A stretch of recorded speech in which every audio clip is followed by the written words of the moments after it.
Hello, I'm Chris Lee of Southeastern 14 here to give you some quick reactions to SEC baseball from Friday night. We had 8 games. We had 8 different winners. I will give them to you in this order. Tennessee and Florida splitting a doubleheader. Arkansas going on the road and beating Kentucky. Georgia dominating Vanderbilt and Athens. Mississippi State's decisive victory over Alabama.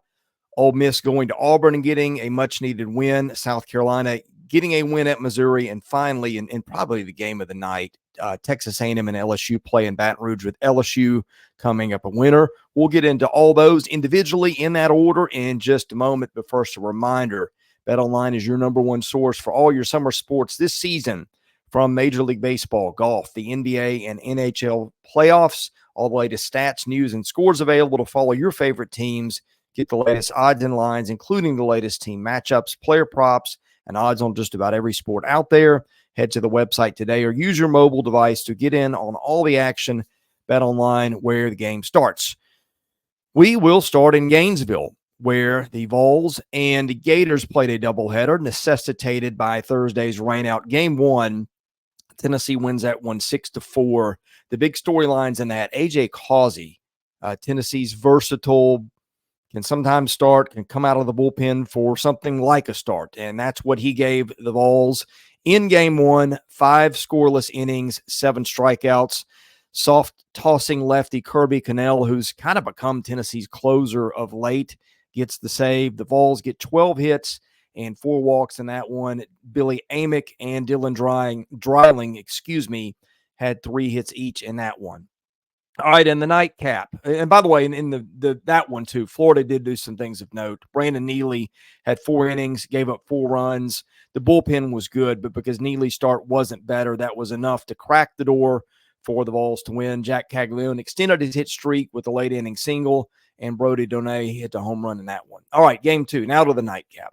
Florida wins that one 4-3 in just a very interesting game. Drew Beam for Tennessee goes 6 innings, gives up 3 runs, 4 strikeouts. Not good enough because the Vols bats just didn't show in this one. The Vols had, I believe, 6 hits in this one, 2 home runs in the last 5 games, both those from Billy Amick. So you're seeing a power departure from Tennessee that showed up last night. Also showed up in the last 2 games of the Missouri series. But anyway, on the Florida end, much needed win for the Gators. And boy, if they can get the sweep today, that really is a check mark in the right direction for the Gators. Liam Peterson's been up and down. He was on in his start on Friday, 4 innings, no runs, 7 strikeouts. Fisher Jameson and Luke McNeely out of the bullpen to do a solid job to help Florida close that one out. Colby Shelton and Brody Donay hit home runs. The deciding game 3 will be played on Saturday in Gainesville. Be interesting to see how that one turns out. All right. The game that I think everybody was watching probably the most, Arkansas and Kentucky. Arkansas goes into Lexington and just dominates Kentucky. Final was 10-3, but it was 10-1 until the last inning. The story here, Hagen Smith, who's been the league's best starting pitcher, was just dominant. 6 innings, 1 earned run, 14 strikeouts. Will McIntyre, Arkansas wanted to see him get back to Will McIntyre, the Will McIntyre version we had seen earlier in the season. It got that. The offense was tremendous. Kendall Diggs drove in 4. Arkansas had 11 hits, 9 walks, 4 doubles, no home runs, left 11 guys on base, so it could have been worse than it was. All right, Kentucky starting pitching is starting to falter. Trey Poozer in this one, 5 1/3 innings, 3 earned runs. I guess he wasn't really the problem. It was more Jackson Nove, who gave up 4 earned runs in an inning. The bats had just 5 hits, including 1 extra base hit. So Arkansas gets a big road win to stay in SEC title contention. Vanderbilt goes to Georgia and gets just dominated by Leighton Finley. That was a 10-0 win for Georgia in 7 innings. Finley had his career best start, 6 innings, 11 strikeouts. And I think Georgia ended the game something like 1 base runner allowed in the last 4 or 5 innings. So they just were dominant on the mound in a way that nobody expected. Paul Tates had a big 3-run home run. Charlie Condon and Slade Alford also homered for Georgia, which is up to 7 in the RPI today. And if Georgia can just get a couple games over 500 in the SEC, not only does hosting become a thing, but I think you might start looking at the Bulldogs as a national seed. Be very important how they finish this series out. Vandy's Bryce Cunningham, who threw a complete game shutout last week against Mississippi State, was not good at all in this one. Couldn't blow his stuff by guys, was walking people. Vanderbilt had no pop in the lineup. Nobody past second base, I think, from the third inning on.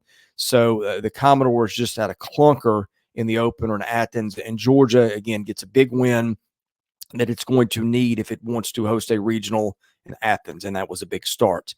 All right, Mississippi State, one of the hottest teams in the league, plays Alabama and just dominates this one too. 13-3 was your final there. Cal Steven was the starter for Mississippi State. Not quite as good as he's normally been, but he pitched 5 innings, gave up 3 earned runs, 6 strikeouts. That's pretty good against Alabama's lineup. Gavin Black gave them 2 scoreless out of the bullpen. Hunter Hines continues his hot hitting, 2 home runs in this one. Bryce Chance and Amani Larry each hit home runs. If State can get Larry going, that's a big thing because he's a good player, maybe having a little bit of a down year compared to his standards. Bulldogs had 13 hits total and just select Greg Ferrone, who has been one of the league's best starting pitchers. The Louisville transfer got hammered for 7 runs in 3 innings pitched. Colson Buchanan came in out of the bullpen and was just a disaster after that. Alabama had 9 hits. Gage Miller had 2, but the Crimson Tide really couldn't put anything together of consequence. All right, Ole Miss goes to Auburn in a weird one. Riley Maddox leads Ole Miss to an 11-7 win. He goes 5 innings, gives up 4 runs, 1 earned. Jackson Ross, Andrew Fisher, Will Furness, 3 of their better hitters, all had home runs. For Auburn, Dylan Watts, Christian Herberholtz gave up 9 runs in the first 5 innings. It was pretty much over after that. For Auburn, a weird offensive night. 13 hits, all those singles, 7 walks, 14 men stranded. Usually when you get on base 20 times, you're probably going to score more than 7 runs in college baseball. But when you don't have an extra base hit and strand everybody in sight, that's what happens. Ole Miss got a big win. I don't think Ole Miss is an NCAA tournament team, but the RPI's got the Rebels in range. And if they are to finish strong, then keep an eye on that. That could be maybe a 12th team in the NCAA tournament conversation, because I think right now I would put 11 teams in from the SEC if I were the committee, but Ole Miss has got a shot to make it 12 with some late season magic. South Carolina goes to Missouri, wins 10-2 on Friday night. Ty Good, the big story there. 11 scoreless in relief. Carolina kind of a pitching by committee situation on Friday nights right now. And so this was not unexpected, but he gave them 4 scoreless. Garrett Gainey gave them 2 1/3 scoreless. Ethan Petry and Cole Messina each hit home runs for a lineup that is starting to hit better. For Missouri, Logan Lunsford, Jacob Peden, 2 of its better arms, each hit hard. Missouri allows 10 runs and 8 combined innings from those 2. Missouri's only 2 runs came on home runs by Mateo Cerna and Jackson Lovich. All right, finally in probably what was the game of the night, Texas A&M goes to LSU and loses 6-4. So congratulations to LSU for doing what nobody's been able to do lately. That's cool off a red-hot A&M team. Here's how they did it. Gage Jump, Fidel Aloha, and Griffin Herring combined to strike out 8 but walk nobody. That's almost impossible to do against Texas A&M. Was not a star-studded offensive effort. Josh Pearson had a double and knocked in 2 runs. In just a weird game, LSU had a home run taken off the board, and it should have been taken off the board, but there was a fan interference call that I didn't think should have been a call.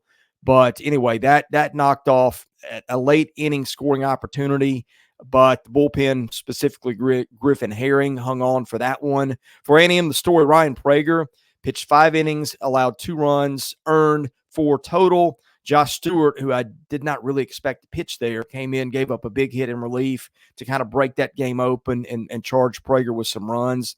Ami Camarillo with 2 home runs, and that one was the offensive star. But it is rare that you see A&M not walk in any game. But that's what happened on Friday night. LSU gets a big win and has a chance to get a big series win in this one with its Friday night work.